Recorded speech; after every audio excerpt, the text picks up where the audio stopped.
নমস্কার বন্ধুরা, আজকে আমি আলোচনা করব অর্শ বা পাইলস নিয়ে। পাইলস বা অর্শ খুবই খারাপ একটা রোগ।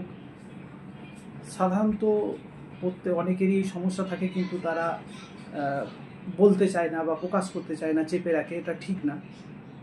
সাধারণত অর্শ তিন প্রকারের হতে পারে।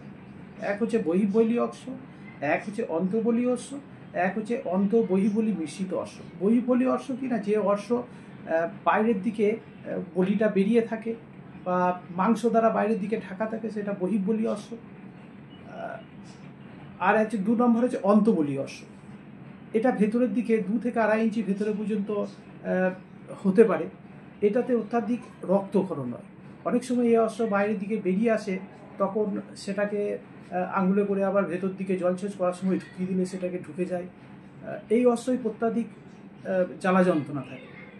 আর একটা 3 নাম্বার হচ্ছে অন্তঃ বহিঃবলী মিশ্রিত অর্শ। তাহলে এই অর্শ 3 প্রকারের, এবং এটা হওয়ার কারণ সাধারণত দীর্ঘদিন ধরে গ্যাস অম্বল, লিভারের সমস্যা, কোষ্ঠকাঠিন্য, এই জন্য সাধারণত অর্শ হয়। এর জন্য আমাদের হোমিওপ্যাথি ওষুধ ব্যবহার করা যেতে পারে। যাদের অত্যাধিক জ্বালা যন্ত্রণা থাকে, কাঠির মতো খোঁচা দেয় এবং রক্ত আসে, অত্যাধিক পরিমাণে রক্ত আসে, পায়খানা হওয়ার পরও টপ করে রক্ত আসে, তাদের জন্য মেডিসিন 1 নাম্বার হচ্ছে অ্যাসিড নাইট্রিকাম 200।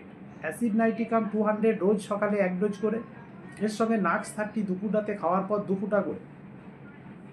অত্যাধিক জ্বালা যন্ত্রণা এর সঙ্গে যদি থাকে, তাহলে এর সাথে অ্যাসকিউলাসিড কিউ 20 ফোঁটা করে 2 বার, এবং পাইলোনের ড্রপ 20 ফোঁটা করে সকাল সন্ধ্যে 2 বার হাফ কাপ জলের সাথে মিশিয়ে।